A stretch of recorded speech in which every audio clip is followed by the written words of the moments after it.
Hello and welcome. I am Dr. Lara, a clinical pharmacist specializing in functional medicine, as well as a certified yoga teacher and Reiki master. I run a truly integrative health coaching practice encompassing functional medicine lab testing, yoga and meditation, and a sprinkling of Reiki energy medicine. Join me here on Light Body Radio to break through your health plateau and come into alignment with your natural vitality.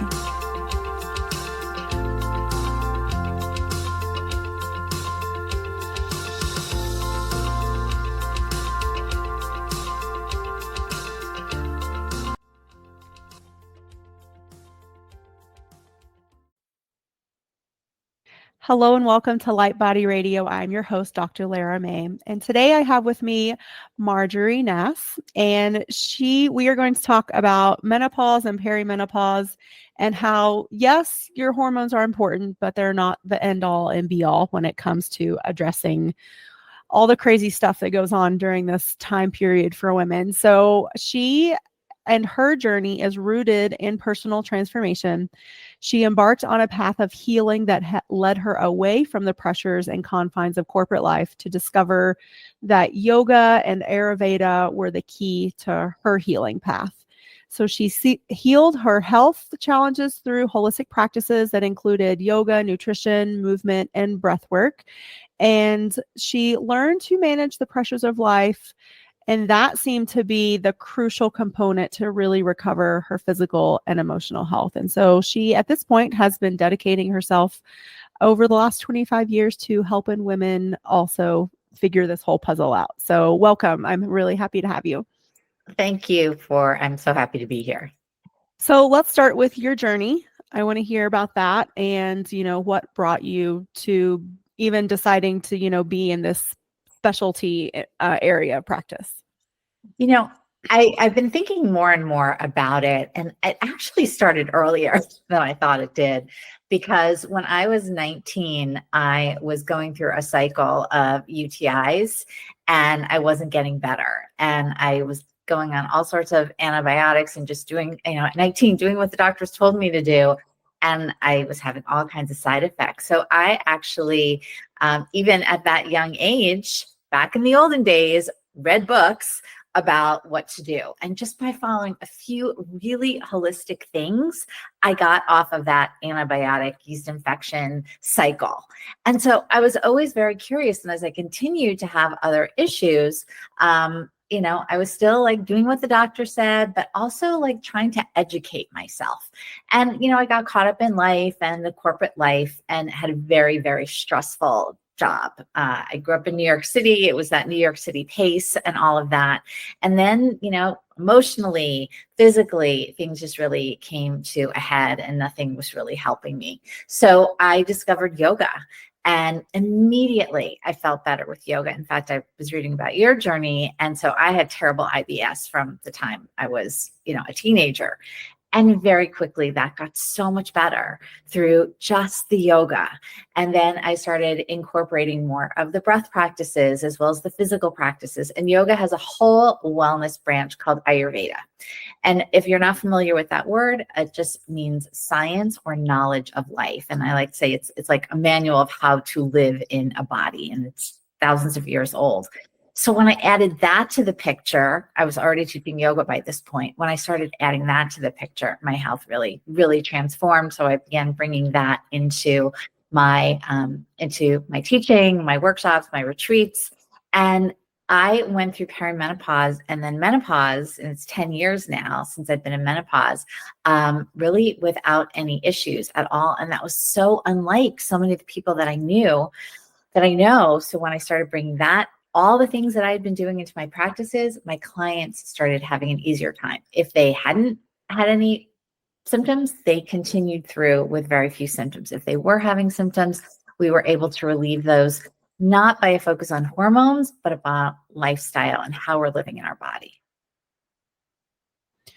Yeah, I think we don't really give enough credit to the impact that stress has on our bodies and our life. And so, I'm a big proponent of, one of the first things I address with my clients too is stress. What's your stress level? Like from where I'm focusing in my practice currently is diabetes and pre-diabetes, but that's hormones too. 100%. So, like, yes, we might not be focusing on a hormone replacement regimen like a Western medicine or even some other types of natural medicine might, but that doesn't mean that assessing that stress level can't help you also rebalance your hormones, no matter where you are in the course of life. Because one of the things that I've realized too, that I'm sure you did as well, is, and like you said, when you realize that really this journey started when you were 19, like, yeah, how much stress have we put on ourselves at such an early age, and we continue that, and then no wonder our bodies are all out of whack and screwed up. It's a very good way of putting it. And I want to say that, of course, we're all under so much stress, but how are we handling it? And so there are some people that are thriving in very, very, very busy lives, and they're happy. That, how we're enjoying our life, that also affects our stress levels. And so we look at everything. And as we're entering, perimenopause can start as early as your late 30s, when hormones are, when your sex hormones are really starting to change. How are you handling the stresses of having your children, or your children growing up, or you're in a different stage in your career, or your relationship is changing? All of those things are different. And then you add on top of that the technology that we have right now, which makes us constantly in a stress response. So if you're with somebody and I'm like, here is somebody new, and I'm like hearing this dinging, I'm like, what is going on? They're like, oh, it's my notifications. And there's news alerts, and and this constant barrage. So every time the phone dings, that is like a jolt of stress hormones. Yeah, it really is. It drives me nuts. I just actually got a new phone like a week and a half ago, and one of the first things I do is I go through and I start turning all the notifications off. I'm like, just stop. I can't handle it. Exactly. It's and that has to be a conscious decision, because I think the default is that they come, right? And the default is that there are going to be sounds, and so it has to be a conscious choice.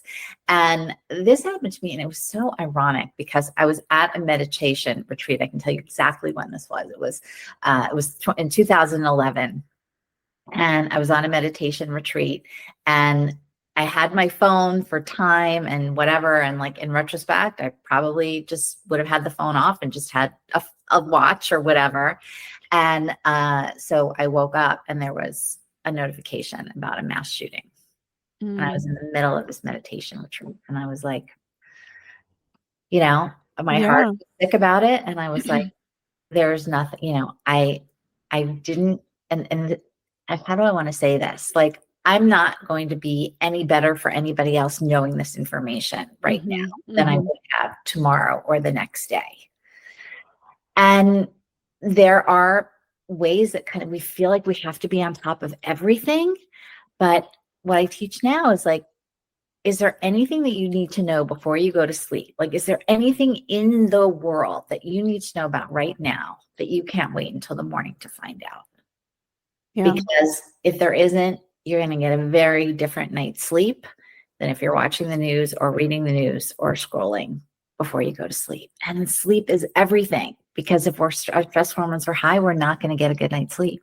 Yeah. And I think it's so interesting too, that this attachment that so many of us have to the news cycles, politics, whatever. I feel like that there's this weird feedback that we get a dopamine, even though it's stressful and it doesn't really make us feel good. We get this weird dopamine hit, from just like hearing the notification, checking what it is, and like pseudo being connected, even though I don't think that makes us any more connected in or present in our actual lives. Right. And so one of the best things that I did for myself a long time ago was disconnect from the news. So like, I don't watch the news.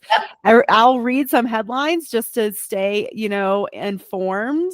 And if it's something I'm interested in, then I have the choice to read more if I want. But again, like no notifications on the phone, like we don't have cable, so I don't even have the option to watch that 24-hour news cycle anymore, thank goodness. And it really has, lifted this veil of sort of like constant stress that I didn't really realize. I was so used to it that I didn't really realize it was there until I got rid of it. It's so true. It's so true. And I have a friend, actually I met her through yoga, and she's an attorney. And so she does a daily, basically a daily politics update. And I recognized that I was listening to that, and I first moved to Southern California 8 years ago, and it was the time that I was listening to that, and she was doing it Eastern time, and I was listening first thing in the morning while I was walking by the beach.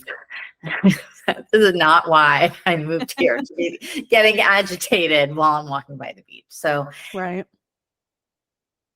Unless we're really present, we're not going to notice that, and it's just in the background, like. For people, and sometimes it's not you, it's your spouse or your children, where the TV is on all the time with the news, and it's just that low level of going into, and it's the outer world dictating how your inner world is starting. So it's the same like how are you going to sleep? Are you intentionally deciding how you're going to sleep, or is the outer world? And the same thing in the morning.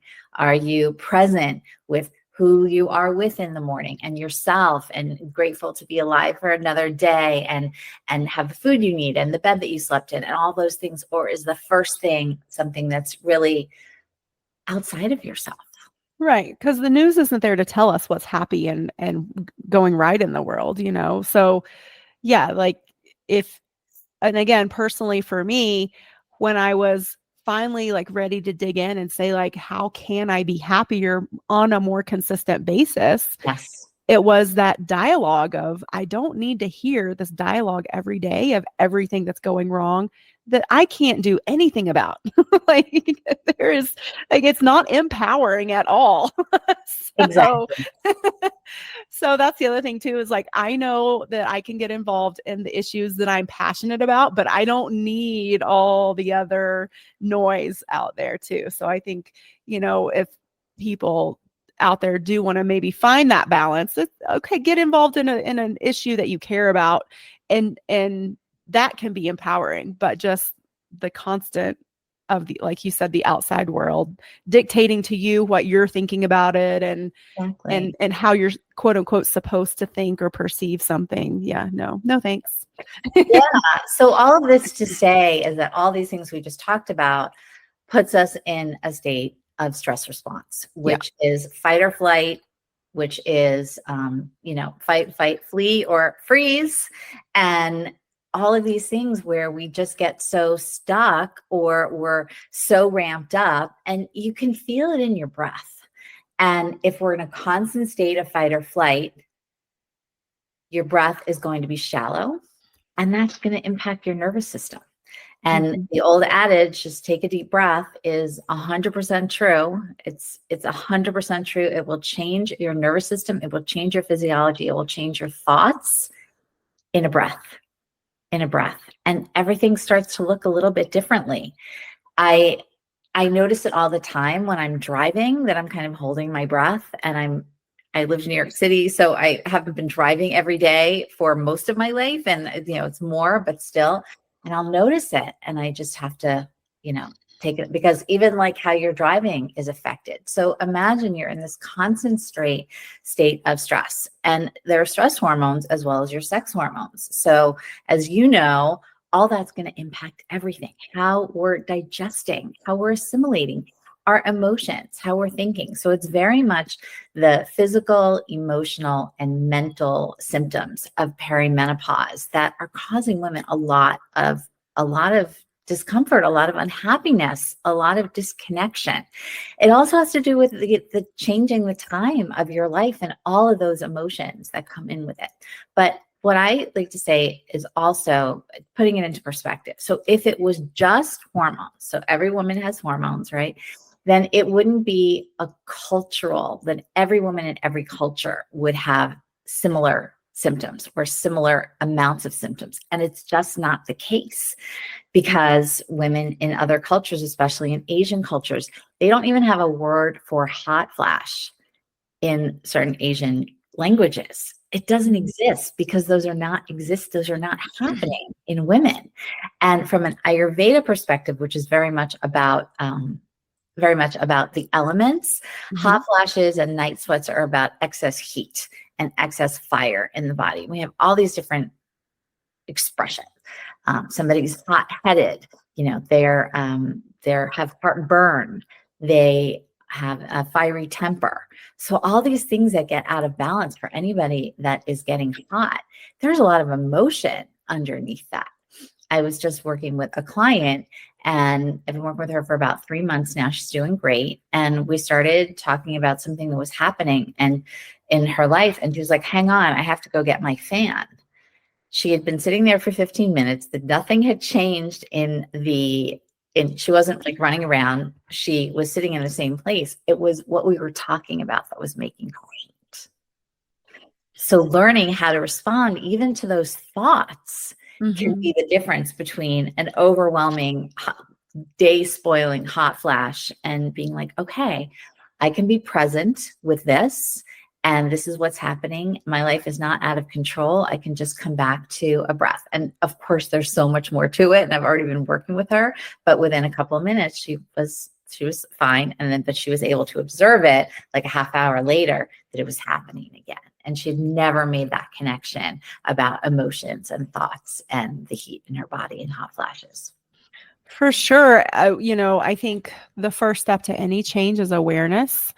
And if we can then move from awareness into what I like to call it, the objective detective. Love that. So that we can evaluate our thoughts or our behavior or our reaction to something from a non-judgmental place and just get curious. Okay, like what else is going on? Why would I react that way? Or why would I automatically assume, which is a thought, this about this situation or this person or, or their behavior, for example. And then, because again, that gives us power to make a different choice. And, so the next time that we're triggered or something comes up that would normally maybe set us off, maybe this time it doesn't, because we're able to within that awareness and mindfulness go, oh, here's that opportunity. And here's my chance to not do whatever I did last time or to shift it in a little bit different way or, anything like that. Yeah, that's the power of awareness. And that's the power of being quiet, even if it's just for a few minutes, because and it can be frightening. If you never stop and you're never stopping talking or listening or watching or consuming, it can be really scary to sit and be with yourself and your thoughts. But in that moment, which might become 5 minutes or 10 minutes, you can kind of see like, these are thoughts that I'm having. These are the thoughts that I'm living in. And if I'm living in those thoughts and that reality, that those flood of stress hormones are causing all these symptoms in my body and so many more that I don't even know about that are going even deeper. So menopause can also be, perimenopause, especially when the symptoms begin, can also be a time of reevaluation. Like I say that all of these are messages that the body is sending. We don't listen, the messages are going to get louder and louder. If we suppress the symptoms by something that's outside ourselves, we're not going to have that opportunity to really learn from that. So deciding like, hey, I'm at this point, most likely halfway, if not more than halfway through my life at a lifespan, that's expected. But how do I want the rest of my life to be? And if I'm not feeling well and I'm always tired and I'm in a bad mood and I'm irritable and I can't think straight, what is the next half of my life going to look like without really addressing those so that you can feel good? And I always say, like, what about the other people in your life? They want they want you to be happy. They want you to be healthy. And that requires taking a look at ourselves and saying, this is what I need. Because it can be so hard for women to take care of themselves. It's just for as nurturers, that's what we do. But ultimately, this idea of without looking at ourselves, everyone else is going to be impacted as well. Mm-hmm. So, what can we do in terms of habits and routines to sort of start or get to the place that we want to be? Well, thank you. And there are a lot of things, and they don't have to be complicated. They can be super simple. There has to be a reason that's bigger than yourself. And for most women, it's their family. And so this woman that I was talking about previously, she knows she's not like as much fun to be with her husband. And she's like, he's not having fun. We're not having fun anymore. And her family isn't getting the best version of herself. So saying, this is who I want to be for as long as many days as I have. So like really making that decision, because if it's kind of like, well, I'll try, and being so caught up in your life that you don't have a chance to reflect. So it's it's really a conscious decision, I believe. And anybody who's chosen to listen to the wisdom that you have and the guests that you have, you're already curious. You're already curious, which is so great. So starting with that and saying, I can decide at any time, and I want to decide now, like, why wait? So I think we really, spoke about this awareness, like, I call it, symptom solving. Like, where has all this started? Okay, you've got these hot flashes. Like, let's look at those hot flashes. What did you call it? Being a detective? Objective detective. I love that. Can I borrow that? Yes. I will totally give you credit. That's exactly right. Like, okay, you're waking up 5 times a night, one night, and the next night you're not waking up at all. What was different? What was different about the day you had? What was the different about what you ate? The conversations that you have. So we're being an objective detective about this. The body leaves clues. It gives us information, and it's not haphazard. Like, it's just not. And so when we can start to see those things, that gives us clues about what's happening. And to be able to be willing to let go of what you don't know, because there's so much information out there. Mm-hmm. And it's confusing, and it's not always correct, and it can lead us on the wrong path. And we want to be really careful about jumping into doing anything before we look at ourselves first, and how we're sleeping, how we're living. When you hear that piece of news come in, what are you doing? Are you going, are you pausing and taking a deep breath from your belly, keeping your body out of the stress response? Because that's really going to change everything. So I always like to start with sleep. And the reason for that is because if we're not sleeping well, everything else is going to be off. Our hunger level is going to be off. Our weight's going to be affected. Certainly our mood and our focus. So for a lot of women, they're tired all the time. They might not be looking at a pattern of sleep. And in Ayurveda, again, that's the science or knowledge of life. We love routines. We love patterns, because the body is kind of like a clock. It really is.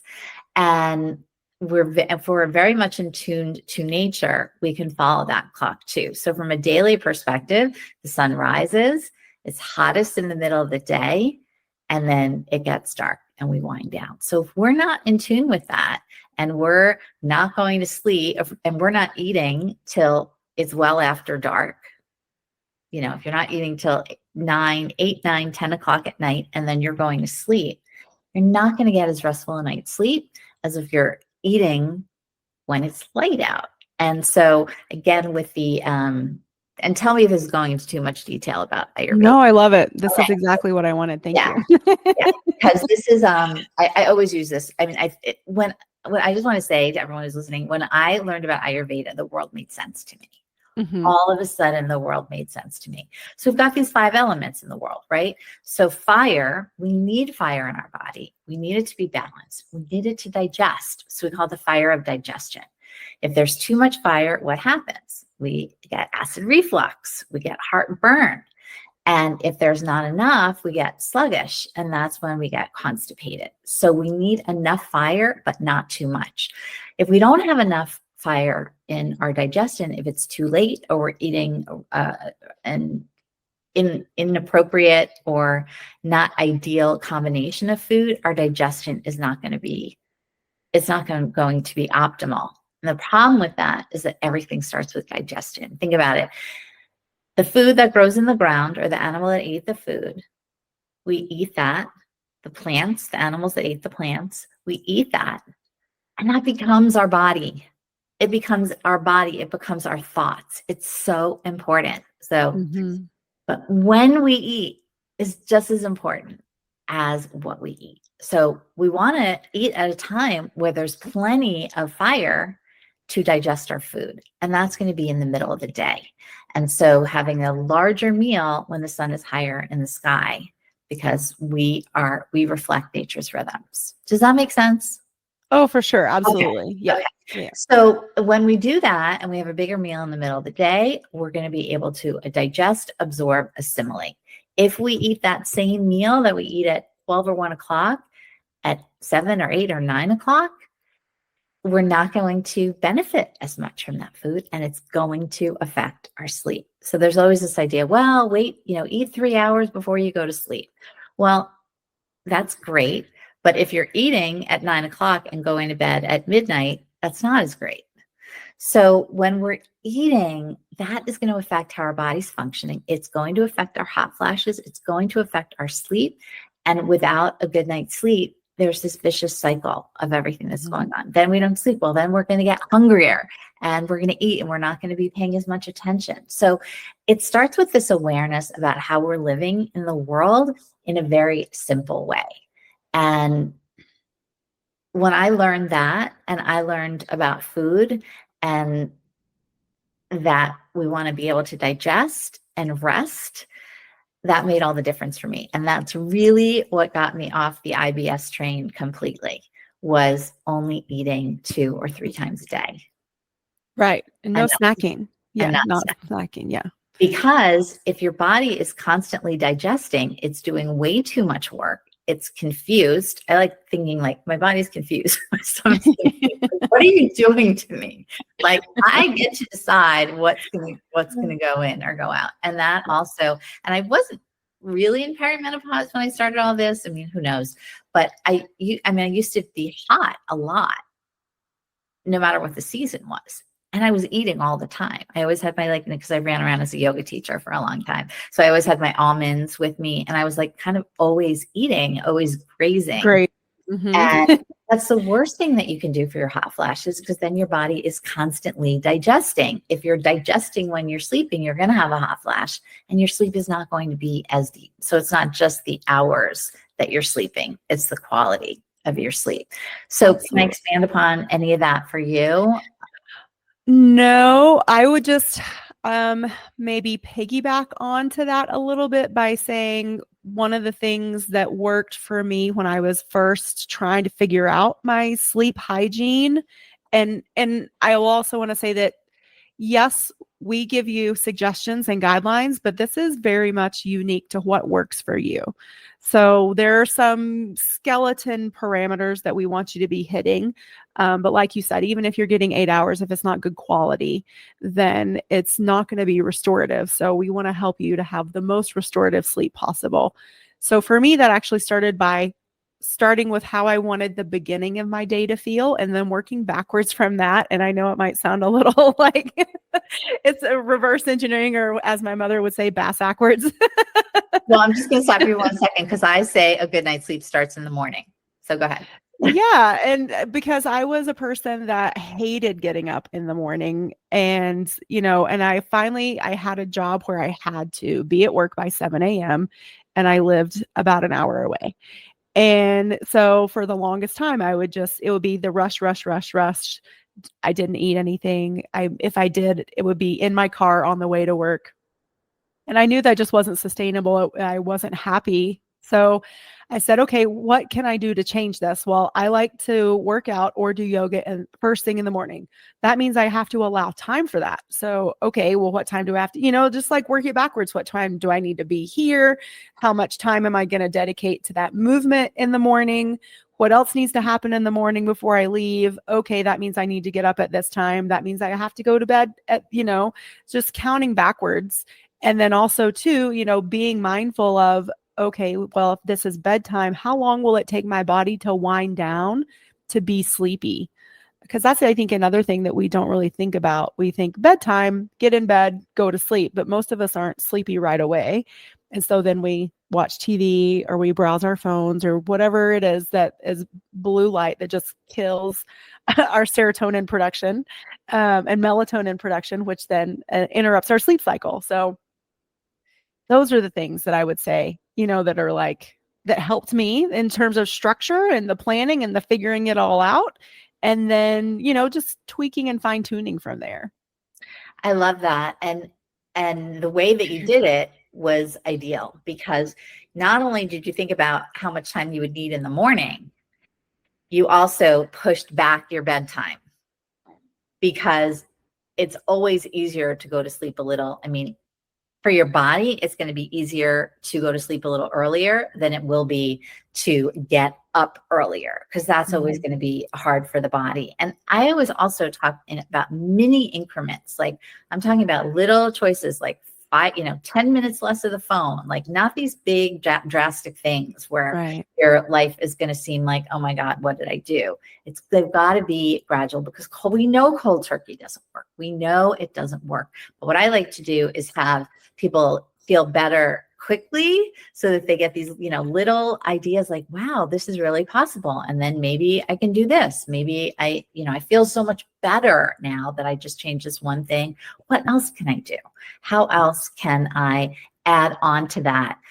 And it's also very empowering when it's a change that you're making that doesn't, and I'm not against what I honor any choice that anybody makes. But if you are relying on something that you're taking, that you're putting in your body, and that's helping you feel better, that's great. But there's an empowerment when it's a change that you're making and not relying on something that's going into your body. Mm-hmm. You're talking like a sleep aid, I guess. I'm talking about a sleep aid. I'm talking about an RX. I'm talking about an HRT. If those are working for you and you want to continue that, great. You can also start to make a change that's going to help with your stress level. And those will be, so for a lot of women, for many women, it's either or. They're like, well, I'm just going to do this and that's it.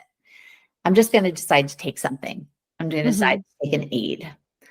But if you're just doing that and not making any other changes in your routines, it can only go so far. So any of the things that we're talking about are just going to help you along the way, because this is a reflection of how these symptoms are a reflection of how your body is functioning.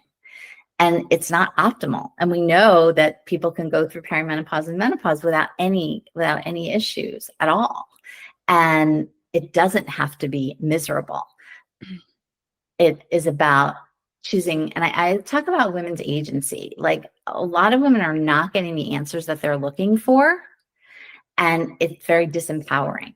But there are so many things that we can do as women, that we don't have to be, beholden to an aid. We don't have to be beholden to somebody saying, well, there's nothing that you really can do, just bear, just grin and bear it. Right. And so, no, there are so many things I can do. I have my body. I'm doing things every day already. What is one little thing that I can do that can help? Yeah. And I will say too, by reevaluating that whole bedtime and awake routine, and I went through an Ayurvedic protocol with a local practitioner, I was able to release caffeine. So caffeine can go into that bucket too of something that we put into our bodies as an aid for sure. And I mean, I still love coffee, don't get me wrong, but now I'm a decaf or half calf drinker if I have it at all. And when I have it, it's because I just enjoy coffee, not because I need that, hit of caffeine to get me going. So that was such a big shift for me. And I know it helped my adrenals and my hormone balance. So that's a big key. If there are any of you out there that feel like you're a slave to your caffeine, you don't have to be. There is another side to the coin. There is. And for people who say, well, I don't drink caffeine after 12 p.m. or 3 p.m. or it doesn't matter. It's still in your system, and it is creating something. And if you're having hot flashes, night sweats, caffeine is not your friend. It is not your friend. And there's a lot of attachment that comes with caffeine. And I'm just curious for you, did you go off it gradually, and what was that like for you? So I was working with a practitioner, and she's a panchakarma specialist, and so we were planning for sort of the week-long panchakarma at her retreat facility. And so I started tapering myself off about 2 weeks before. So, but we had already worked together for 2 weeks before that. So we had a 4-week container prior to start implementing, things like oil pulling, tongue scraping, hot water with ghee in the morning, those types of things, which prime the body, is from what I understand. And so by the time it came to the week of panchakarma, I was no more caffeine. So, wow. I really want to acknowledge you. That is not easy. That is not easy, but I've seen so many people come out the other side. And if you're listening to this, like, what's interesting about the coffee is often the ritual. And one of the first students, I used to do Ayurveda detoxes, cleanses. And she was a longtime yoga student of mine at that point. And she decided to go cold turkey, which I had not recommended, and I do not recommend, but that's what she chose. It did not go well. And so when she was finally feeling better, she said, well, I guess I feel better. And I was like, well, what is it about the coffee? She said, I've been making coffee for my husband every day for 15 years. So that's what it's about. It's not, you can love the taste and all those other things. There's warmth that you can get from so many other drinks. It was about the ritual. It was about the ritual. And I was like, can you still make your husband coffee and have yourself some other beverage? And she was like, of course. So there are things that we can question when we know that it's for the greatest good. And I just got an email from her, and again, that was like 13 years ago. There was another story I told about the meditation retreat, and she's doing great. She's doing great. And at that time it was 15 years, and now her daughter's like 26 or something. So yeah. So before we start to wrap up, are there any other routines or habits that just pop to front of mind that we want to infuse here? Or do we feel like focusing on the sleep and the morning routine was enough? Well, on top of the morning routine, waking up and taking a few deep breaths, acknowledging your surroundings, seeing if you can be present with what's amazing, with who's next to you, with who else is around you, before the day has begun, before you've even opened your eyes, because just that one pause can change everything. And some people will say to me that they feel anxious when they get up because there's so much that they have to do.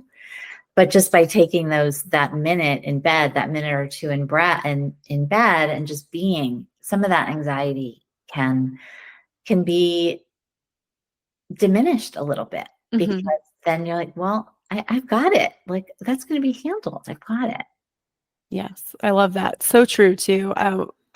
Before Wayne Dyer passed, I was listening to one of his workshops or lectures or something, and he mentioned that he has like a self-love and gratitude practice before he even opens his eyes, and just, says, I love you. I love, over and over and over to himself before he ever gets out of bed. And I thought that was so beautiful.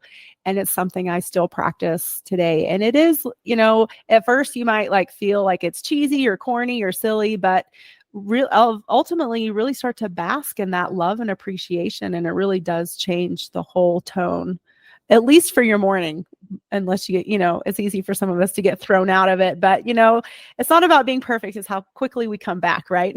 Exactly. And it's never going to be perfect. It wasn't for him, I'm sure. Yeah. And it's just those little moments of choice that we can, and I say that every choice that we make is either moving us towards optimal health, optimal living, or away from it.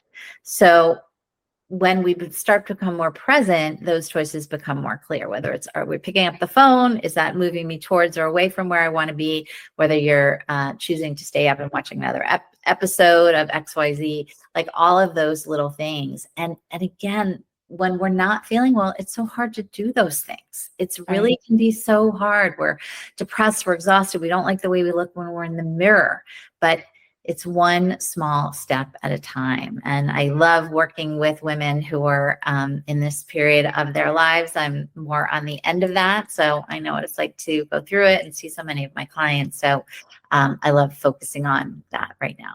Well, tell everyone where they can find you and how they can work with you, please. Thank you so much. Well, I have, I call my method the peri-cycle lift, and we really look at everything that's going on in your life and how you are managing the pressures of life.